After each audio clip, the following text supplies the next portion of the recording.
অসঙ্গতি করেন। ধন্যবাদ। আমরা দুর্নীতি দমন কমিশন প্রধান কার্যালয়ের এনফোর্সমেন্ট হ্যাঁ, নামে ইউনিটের নেন। নির্দেশক্রমে আমরা আজকের এই অভিযান দুর্নীতি দমন কমিশন সমন্বিত জেলা কার্যালয় কুড়িগ্রাম হতে আমরা একটা টিম এসেছি। সদর লালমনিরহাট 250 শয্যা বিশিষ্ট সদর হাসপাতালের আমরা একটা অভিযান পরিচালনা করি। প্রথমেই আমরা দুদক টিম এনফোর্সমেন্ট টিম ছদ্মবেশে ওষুধ কাউন্টারে আমরা দাঁড়াই। সেখানে ডাক্তার যে প্রেসক্রিপশন অনুযায়ী ওষুধ রোগীরা পাচ্ছে কিনা সেটা আমরা দেখি। তারপর আমরা সেখান থেকে 3 জন রোগীকে তত্ত্বাবধায়ক মহোদয়ের রুমে নিয়ে যাই, কিন্তু তত্ত্বাবধায়ক মহোদয় না থাকার কারণে আবার মেডিকেল অফিসার মহোদয়ের রুমে নিয়ে যাই। তারপর আমরা ওষুধ মিলিয়ে দেখি যে ডাক্তারের প্রেসক্রিপশনে যে ওষুধ উল্লেখ আছে এবং যে ওষুধটা দেওয়া হয়েছে সেটা ঠিক আছে কিনা। তো দেখা গেল যে বিভিন্ন একটা গ্রুপের বিভিন্ন ওষুধ থাকে, তো অল্টারনেট করে যেই ওষুধটার সাপ্লাই আছে সেই ওষুধ দেওয়া হয়েছে। মানে ওষুধ মোটামুটি ঠিক ছিল, প্রেসক্রিপশনের সাথে ওষুধ ঠিক ছিল, কিন্তু সেখানে আমরা দেখতে পাই যে যেই প্রেসক্রিপশনটা দেওয়া হয়েছে সেখানে ডাক্তারের কোনো সিগনেচার নাই। তার পরবর্তীতে আমরা সেটা আবাসিক মেডিকেল অফিসার মহোদয়কে জিজ্ঞেস করি যে এখানে কি সিগনেচার থাকার কথা ছিল, তো উনি বললেন যে এটা আসলে ঠিক হয় না, এখানে সিগনেচার থাকার কথা ছিল। তো আমরা এই একটা অনিয়ম প্রথমে পরিবর্তিত হয়, যেটার উত্তরে ওনারা বলেছেন যে রোগীদের চাপ থাকার কারণে ওনারা সিগনেচার করতে আসলে ভুলে যান, পরবর্তীতে আর এই ভুল হবে না, সিগনেচার করবেন।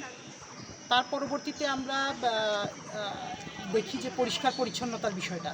পরিষ্কার পরিচ্ছন্নতা আমরা দেখি যে নিচতলায় হাসপাতালের নতুন ভবনের নিচতলায় 3টা ওয়াশরুম, কিন্তু 3টা ওয়াশরুমের মধ্যে 2টাই তালা দেয়া এবং একটা ওয়াশরুম মাত্র সার্ভিস আছে। তো আমরা এটা জিজ্ঞেস করি যে রোগীরা আসে, অসুস্থ হয়ে আসে, ওয়াশরুমে যদি সুবিধা না থাকে তাহলে তো রোগীরা ভোগান্তি আরও বাড়বে। তো ওনারা এর প্রতি উত্তরে বলেছেন যে কয়েকদিন আগে এখানে ওয়াশরুমের থেকে ফিটিংসে কিছু একটা সমস্যা হয়েছে এবং কিছু মালামাল ওয়াশরুম থেকে চুরি হয়েছে, যেই কারণে সেটা আপাতত বন্ধ করে রাখা হয়েছে। তো সেটা আসলে 15-20 দিন থেকে বন্ধ ওনাদের ভাষ্যমতে। তো এতদিন ধরে রোগীরা ভোগান্তির শিকার হচ্ছেন ওয়াশরুম নিয়ে, সেটা আমরা ওনাদের কনসার্নে দিয়েছি। ওনারা বলছেন যে অতি দ্রুত ওয়াশরুম সার্ভিসটা ওনারা চালু করবেন এবং মেরামত যা করার দরকার ওনারা সেটা করার ব্যবস্থা নেবেন। পরবর্তীতে আমরা আবাসিক মেডিকেল অফিসার মহোদয় সহ খাবার রুমে আসি, যে খাবারের গুণগত মান, পরিষ্কার পরিচ্ছন্নতা খাবার রুমে সব ঠিক আছে কিনা তা পরীক্ষা করার জন্য। প্রথমে এসে আমরা দেখি যে আজকে মেনুতে মাছ দেওয়া হয়েছে। তো আমরা এখানে তালিকা দেখি যে মাছ কত গ্রাম দেওয়ার কথা, দেখলাম যে 2 ওয়াক্ত মিলে মাছ 180 গ্রাম, তার মানে হচ্ছে দুপুরের বেলা 90 গ্রাম এবং রাতের বেলা 90 গ্রাম মাছ দেওয়ার কথা যদি মাছ থাকে। তো আমরা মাছ পরিমাপ করি, আবাসিক মেডিকেল অফিসার মহোদয়, দুদক টিম সহ রান্নাঘরে যারা ছিল তারা উপস্থিত ছিলেন, সবার উপস্থিতিতে আমরা মাছটা পরিমাপ করি। তো সেখানে দেখা যায় 90 গ্রামের স্থলে 30 গ্রাম, 40 গ্রাম এবং সর্বোচ্চ আমরা 50 গ্রাম পেয়েছি। অধিকাংশ মাছের টুকরাই হচ্ছে 30 থেকে 40 গ্রামের মধ্যে। তো আমরা সেটা নিয়ে তত্ত্বাবধায়ক মহোদয়কে জিজ্ঞেস করেছি। উনি বলেছেন যে উনি যখনই এটা হয়েছে উনি ব্যবস্থা নিয়েছেন, এবারও ব্যবস্থা নেবেন, ঠিকাদারকে উনি সতর্ক করবেন এবং আনুষঙ্গিক যা ব্যবস্থা খাবারের মান উন্নয়নে যা ব্যবস্থা গ্রহণ করার দরকার তা উনি গ্রহণ করবেন। এবং আরেকটা বিষয়, আমরা যখন এনফোর্সমেন্ট অভিযান পরিচালনা করছিলাম ঠিক সেই মুহূর্তে একজন আমাদের সাথে তত্ত্বাবধায়ক মহোদয় ছিলেন, তখনই একজন এসে আমাদেরকে অভিযোগ জানায় যে এখানকার যারা ট্রলিম্যান বা সুইপার যারা আছে তারা রোগীদের থেকে টাকা দাবি করে, 150 টাকা 200 টাকা দাবি করে এবং রোগীদের থেকে টাকার জন্য একটা জুলুম চালায়। খুশি হয়ে দেয়া এক জিনিস ওনারা বলছে, আর জুলুম করে নেওয়া আরেক জিনিস। ওনারা প্রায় অত্যাচার করেই ওদের কাছ থেকে, হ্যাঁ, যতবার আসে ততবারই তাদের কাছ থেকে টাকা নেয়।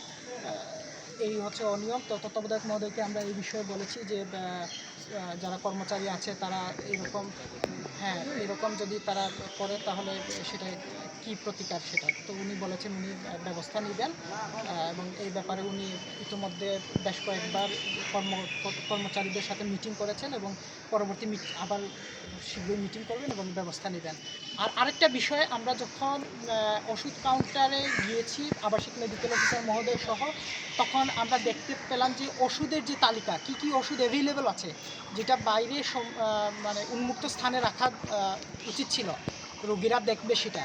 তো সেটা দেখলাম আমরা দরজার চিপায় একটা জায়গায় রাখা, যেখানে রোগীর পক্ষে বা কারো পক্ষেই দেখা সম্ভব না, এমন একটা জায়গায় সেটা রাখা ছিল। তো আমরা পরবর্তীতে দুদক টিম আমরা সেটা উন্মুক্ত স্থানে এসে স্থাপন করি, ওনাদেরকে বলি স্থাপন করতে, ওনারা উন্মুক্ত স্থানে আমাদের সামনেই স্থাপন করেছে এবং বলছে যে এখন থেকে উন্মুক্ত স্থানেই সেটা থাকবে। এটা কিছু একটা ওনারা বললো যে টেকনিক্যাল কারণে ওখানে রাখছে, যেটা সমস্যা হয়েছিল, দেয়ালে লাগানোই ছিল, সমস্যা হয়েছিল, ফলে এখানে রাখছে। তো আমরা এসে দেখেছি যে ওখানেই রাখা।